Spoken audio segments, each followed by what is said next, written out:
Hi friends, welcome to cycle channel. இன்றைக்கி வந்து சூப்பரான ஒரு வீடியோ தான் பார்க்க போகிறோம். வீடியோ முழுசாக ஸ்கிப் பண்ணாமல் பாருங்கள். அதுக்கு முன்னாடி சேனலை சப்ஸ்கிரைப் பண்ணிக்கோங்க.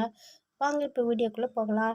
ஈவினிங் டயத்தில் இந்த மாதிரி செஞ்சு கொடுக்கும்போது குழந்தைங்க நல்லாவே சாப்பிடுவாங்க. வந்த உடனே பார்த்திங்கன்னா ஏதாவது செஞ்சு கொடுங்கன்னு சொன்னால், சரி ஓகே முட்டையும் இருக்குது ப்ரெட்டும் இருக்குது, வா உடனே செஞ்சிடலான்னு சொல்லிவிட்டு ட்ரை பண்ணி செஞ்சாச்சு. ப்ரெட்டை வந்துட்டு இப்போது தூள் பண்ணி எடுத்துக்கலாம். இதை வந்துட்டு அடுத்ததாக பார்த்திங்கன்னா இந்த பக்கம் 3 முட்டை வந்து நான் வேக போட்டிருக்கேன். அதுவும் பார்த்திங்கன்னா வெந்துடுச்சு. இதே வந்துட்டு இப்போ நம்ம இந்த கேரட் துருவுற அதில் வந்துட்டு வச்சு துருவி எடுத்துக்கலாம். அடுத்ததாக வந்து வெங்காயம் கட் பண்ண போகிறேன். இதில் வந்து ஒரு சின்ன மிஸ்டேக் பண்ணிவிட்டேன். வெங்காயத்தை நல்லா சின்ன சின்னதாக கட் பண்ணிக்கோங்க. என்னோடது பார்த்திங்கன்னா கொஞ்சம் பெருசாகிடுச்சு. ஸோ அதை வந்து நல்லா ஸ்லைஸாக நீங்கள் வந்து கட் பண்ணிக்கலாம். இப்போ அந்த கேப்பில் பார்த்திங்கன்னா எண்ணெய் சூடாகட்டும்னு சொல்லிட்டு நான் எண்ணெயை வந்து ஹீட் பண்ணிக்கிறேன். இப்போ வாங்க என்னென்ன சேர்க்கலாங்கிறத பார்த்துடலாம். முட்டையை வந்துட்டு துருவி எடுத்தாச்சு. அது கூட பார்த்திங்கன்னா வெங்காயம் வந்து எடுத்திருக்கேன். பாருங்கள், வெங்காயம் கொஞ்சம் பெருசாக இருக்குது.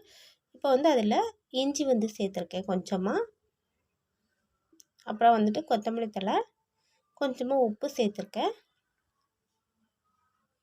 மிளகாத்தூள், கரம் மசாலா, கொஞ்சம் வந்து சிக்கன் தூள் வந்து சேர்த்துக்கலாம். எல்லாத்தையும் சேர்த்து இப்போ நல்லா கலந்து விட்டுக்கலாம்.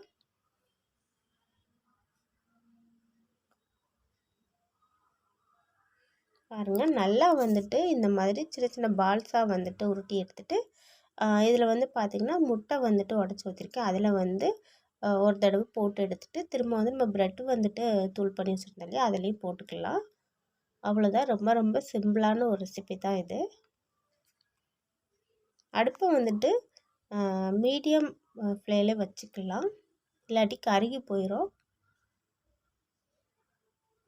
பாருங்கள், நான் எடுக்கலை, என் பையன் தான் எடுத்துகிட்டு இருந்தான். அவனும் கூட சேர்ந்து எனக்கு வந்து ஹெல்ப் பண்ணிகிட்டு இருந்தான்.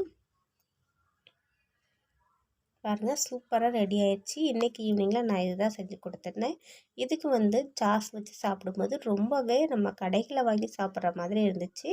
அவ்வளோதான். வீடியோ பிடிச்சிருந்தா ப்ளீஸ் லைக் பண்ணுங்கள், மறக்காமல் சப்ஸ்கிரைப் பண்ணுங்கள். உங்கள் ஃபேமிலி ஃப்ரெண்ட்ஸ்க்கெலாம் ஷேர் பண்ணி விடுங்க.